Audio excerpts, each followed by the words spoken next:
For those of you who didn't meet me last night, I'm Wing Commander Lee De Winton. I'm the CEO of 381. Whether it's going to be a surprise to you or not, you guys are all attached under my command and control for the duration of this exercise. 250 members of the 381 Expeditionary Combat Support Squadron muster at the staging point for a mission briefing. All facets of the Air Force are represented, from plumbers and electricians to airfield defence guards and engineers. Our mission is to go in, activate a base, to IOC within 24 hours, and then to FOC within 36 hours. There will be times where you will be sleep deprived. There will be times where there is pressures on you. Try to maintain your sense of humour, okay, and work through it. It's about us getting together as sister squadrons within CSG and actually setting up an airfield within 36 hours. Thank you for your attention, ladies and gentlemen. After the mission overview, the task is broken down for each individual unit by Flight Lieutenant Dan Hamilton. Eng, test all the generators. Establish power within CAAU headquarters. It is imperative that every member of the team knows their role. To demonstrate our mantra of anytime, anywhere, we've picked a remote spot on this map and we're going to go there and set up our airfield in 36 hours. And the road that we're coming up on is not an easy road. It's going to be a significant challenge for the squadron to actually get up there, but something we're going to achieve.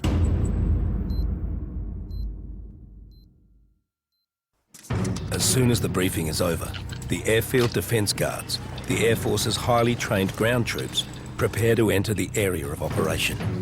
They check and double-check their equipment, as once they leave the staging point, they're on their own. Our priority is to make sure that the area is clear for us to be able to operate. So before our other elements, our logistic elements, support elements arrive, we need to ensure that this area is secure. In a hostile situation, these guys are first on the ground.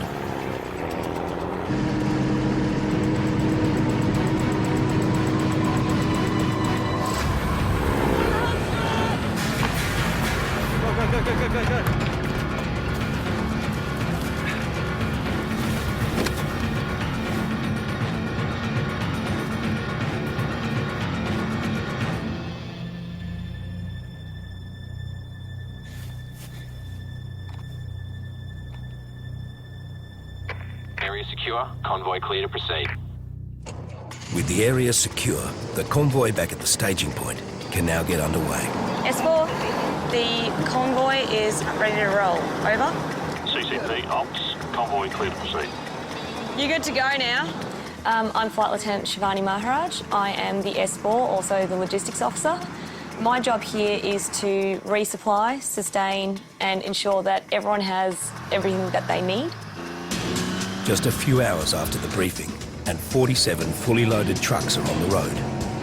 In such a remote location, they need to be totally self-sufficient, which means transporting rations, tents and water for 250 troops, as well as 32,000 litres of diesel and all the hardware required to prepare the airfield. Yeah, when we get there, try and unload as quick as possible.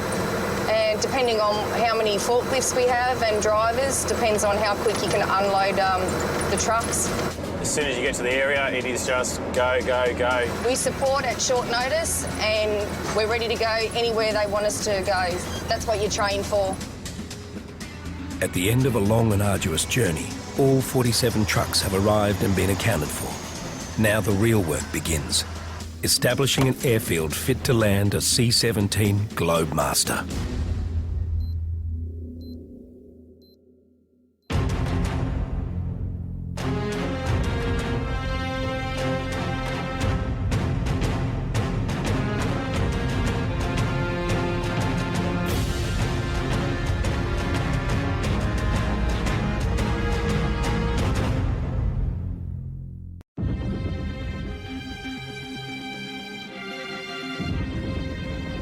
Our mission is to go in, activate a base, and actually setting up an airfield within 36 hours. Area secure, convoy clear to proceed. CCP, ops, convoy clear to proceed.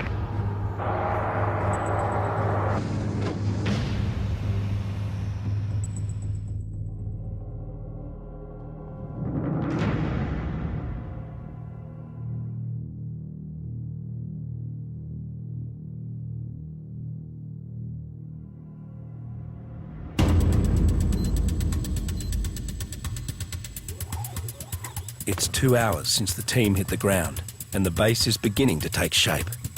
In less than 26 hours, a C-17, 265 tonnes of aircraft, is scheduled to arrive. And if it can't land, the mission has failed. I'm an airfield engineer, so OIC, officer in charge of the engineering debt we've got here. Got 14 blokes under my command, electricians, plumbers, carpenters and plant operators. So yeah, we're kept pretty busy. And of course, once we start getting aircraft in on the airfield, keeping that runway serviceable is our #1 priority. The plant operators use all the heavy earth-moving equipment they have to clear the area and make the airfield ready. So we're just going to rip it up, drop some material in there and just grade it up, build it up to the hard stand here. While the plant operators prepare the airstrip, the squadron establishes the base. Trucks are unloaded and supplies distributed by the logistics team. We, organise the fuel, we organise the convoys, we organise everybody's kits. So, yeah, it's a full-on job. All these sections need all their equipment brought here to be able to do their jobs and so that they're ready to rock and roll and ready to go. Without us, people aren't going to get what they need to do their jobs. No airfield can operate without airfield emergency services. The medical facilities are constructed. We're setting up a EHF-1, which is a medical facility. It has a recess, a small ward and a PHCT. Once the tentage is up, they say a couple of hours to have everything pretty much set up. We obviously rely on a lot of other people to give us a hand to get all the lighting and things done. Plumbers and electricians connect water, gas and power. We've got 36 hours to get this camp up and running. One of the most important parts is the water and ablutions. If we don't do our job properly here, it will impact on the performance of the troops. And the cooks ready the kitchen. The quicker we can get these kitchens up and running, the quicker we can get some hot meals into us. As a plumber, we're all qualified in gas. We run around the whole camp making sure that everything's up and running properly. Yeah, the cooks are the most important ones as far as we're concerned. Look after them, they look after us. Getting a base operational within 36 hours means being multi-skilled and sometimes doing jobs outside their primary role. It's a fairly broad range of qualifications and experience. It's not just about being a mechanic in the field. You do everything.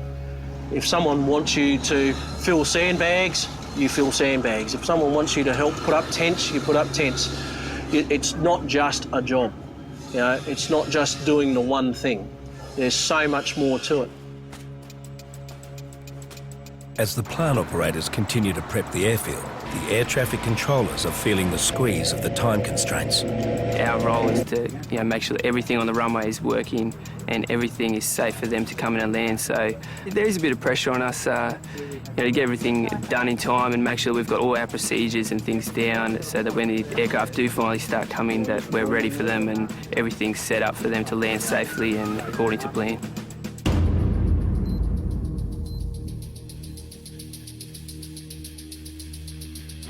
We just received our airfield lighting kit, so it's a deployable airfield lighting kit so we can support nighttime operations. All we're doing now, Sparkies are just going through, we're going to get them all on charge, give them a quick test, make sure all of them are serviceable. Once we find out exactly how many we got, we'll do up a lighting plan for the airfield and then we'll crack on, lay them out, and then tonight hopefully fire them up and give them a good test run. The kitchen is now operational. The cooks have moved in and preparation has begun for their first service. The guys, we've got two teams, so we've got a cook shift and a prep shift. So the cook shift, they'll cook all day, all 3 meals, while the other team is prepping for the following day. With over 800 meals served a day, the kitchen is now in full swing, much to the delight of a weary squadron. How's that, Wadey? Pretty good, eh? Can't talk eating. Yeah. As the airfield engineers prepare to work well into the evening, the rest of the team finally turn their attention to setting up sleeping quarters. 6 to 8 guys, skilled labour. They go up really quick. The guys just knew where they had to be, what to do. They go up really easy if you know what you're doing. When we got to explode, bang, we get it done.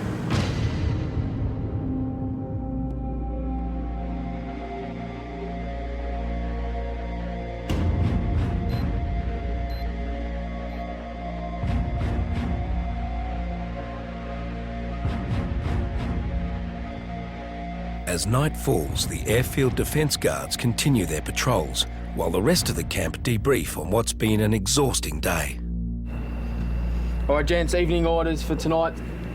Medical, all up and running there. Good drills with quags, finalising those few things, and the Sparky's rolling out in there today as well. All our services, A1. Happy days there, gents, we've done well. Great effort today.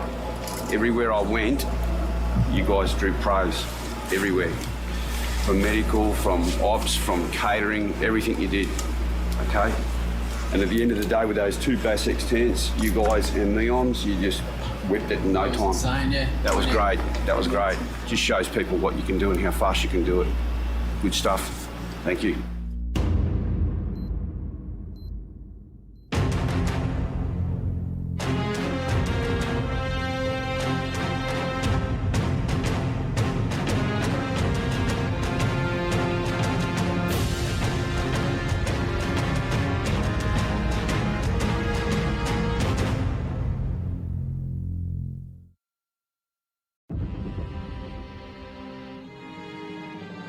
We've got 36 hours to get this camp up and running.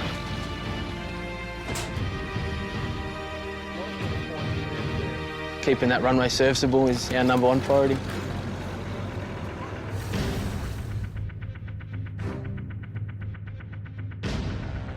That was great. Shows people what you can do and how fast you can do it. Good stuff. Thank you.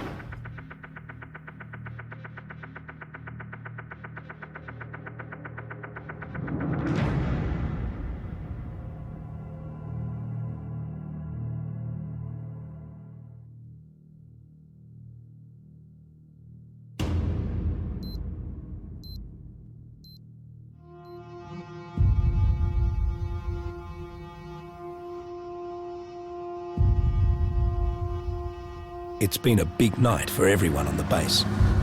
With only a few hours to go before the Australian Air Force's largest aircraft is set to land, Flight Lieutenant Edwards conducts a crucial inspection.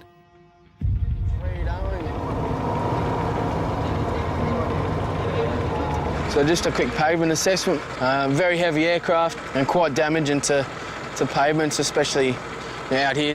Very important this surface is in pristine condition. You're on a bad road, you can drive your car and you can slow down, you can steer, you can avoid any potholes or whatever. But aircraft travelling at 200 plus k's an hour when he's touching down, a very different story. A C-17 coming into an airfield such as we're operating here, it's a stress for everybody. Everybody has to be 100% and on the ball to be able to get out, unload the aircraft, restock it, reload it and get it off the ground as quick as possible because that airfield's shut. It's no use to anybody while it's on the ground. At a distant base, the pilot and crew of the C-17 Globemaster conduct their pre-flight checks. The pre-flight check is our last chance to make sure the aircraft is in a state that's safe to go flying, make sure the tyres aren't torn, and just a general condition of all the flight control surfaces, the wings, any of the big picture stuff that may have been missed. We have a time on target in 2 hours, so those guys, they have to have everything ready for us because we're going to be coming no matter what. If it's not ready, then there's going to be a problem.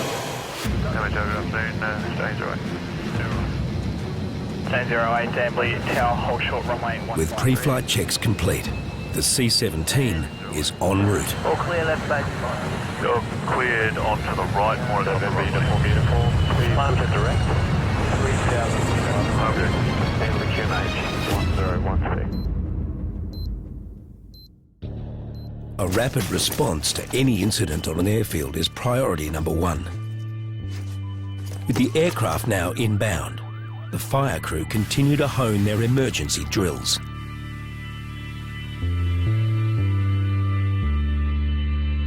Before the airfield can be deemed fully operational, all sections go through a final checklist and give the landing a green light. We've got our perimeter secure, so the guys are safe from anything that could hit them outside. The airfield's up and running. We have a tented infrastructure, we have command and control, we have logistics. That's not bad going from this team.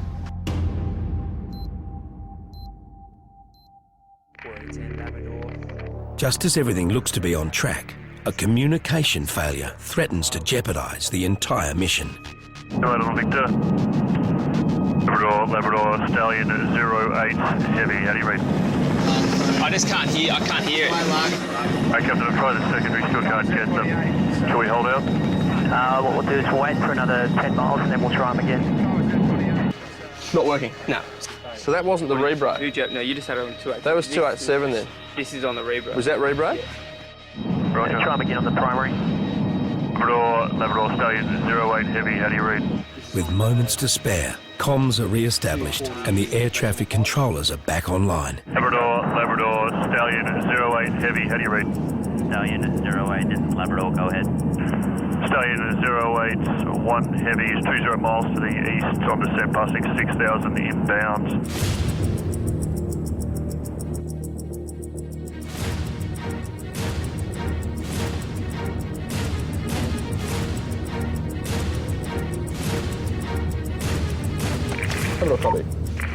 Runway 14, clear to land, check wheels.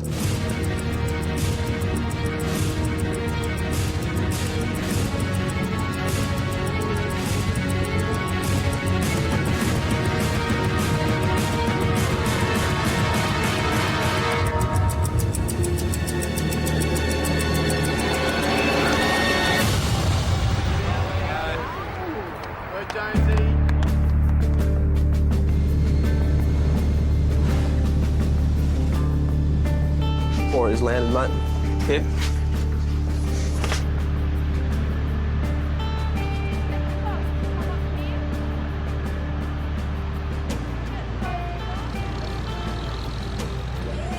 Oh, it was a huge success. Yeah, they got in there, they did an absolutely fantastic job, and yeah, they just knocked it out.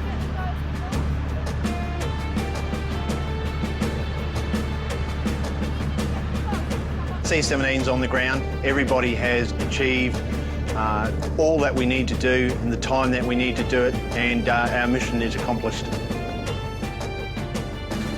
Anytime, anywhere, we can hit the ground running and we can achieve an airfield in the middle of nowhere. Well, it went really well. Challenges were there at the beginning, and the team overcame them all. So the impossible happened, and it was just fantastic. It's been a busy 36 hours, but they have achieved what they set out to do.